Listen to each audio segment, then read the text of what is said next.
Hello everyone, I'm Carney Rex, and I'm here today at my apartment to show you this 3D printed Flintlock blaster. This is meant as a simple project that anyone with access to a 3D printer could do at home because there's absolutely no hardware. The only non-PLA plastic in there is these rubber bands and one spring from a clicky pen. Like so. So, let me show you its attributes. To begin with, this is all made out of PLA. This one in particular has wood grain PLA, but you can use whatever you want. And I actually think it looks pretty good with this standard plastic kind of coffee color. It is in fact ramrod primed, so we stick that down there. Use our palm to push it down. Load whatever dart of you're choosing. Let's try an Adventure Force. Just shove it down there. It'll catch on the elastic band, so it'll actually not fall out usually. If you put it upside down, you yock it, and then Bob's your uncle. On the reverse side, we have a belt clip, which is strong enough. And we also have a little lanyard ring. Both those parts probably should be glued down if you really want to use them, but they have been surprisingly strong. If you want to carry 6 of these, and you should because reloading is for losers, that's important. Now, as you saw earlier, the lock mechanism is fully functional. We have a half cock position and a full cock position, and of course a functioning frism. Let's take a look inside. So if we take off these side nails,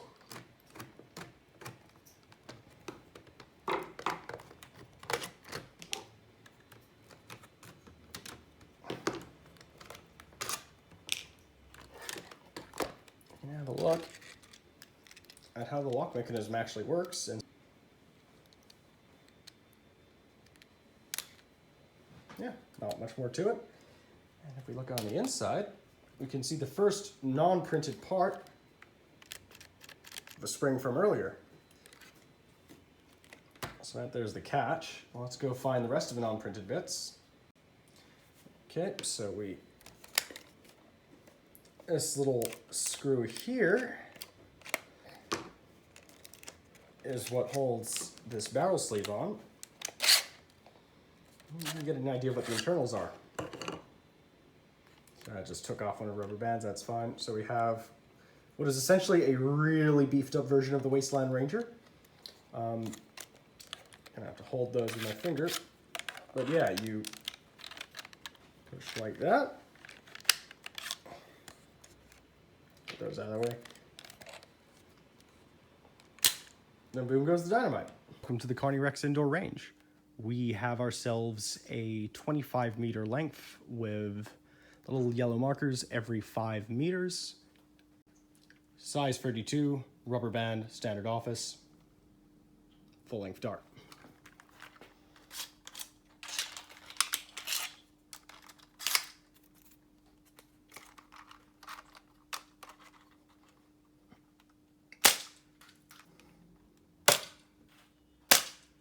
Let's try with a slightly more ballistic trajectory.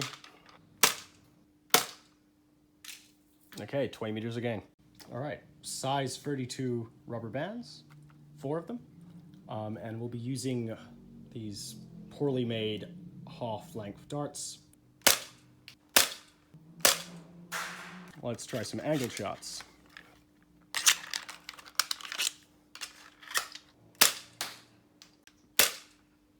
Yeah, let's try some elastic tubing with full lengths. Flat. Okay, that was a little further, but still hit the side.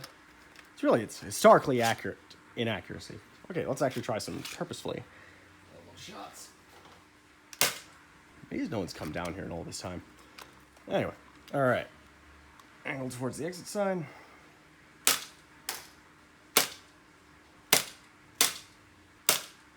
Half-length darts with the surgical tubing. Some angled shots.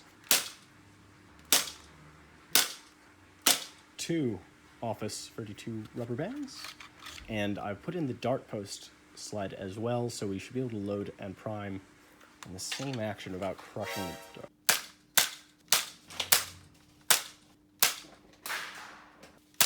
Prime, and then we take my crappy half lengths and we load 1, 2, and 3.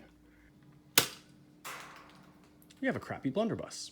Let's just look at the range tables. Keeping in mind that what you just saw was an earlier prototype, and the final version has a barrel with substantially reduced drag, a slightly out-of-shape dart had a good chance of catching on the barrel and flipping out, so the occasional 10-meter shot is pulling down these averages.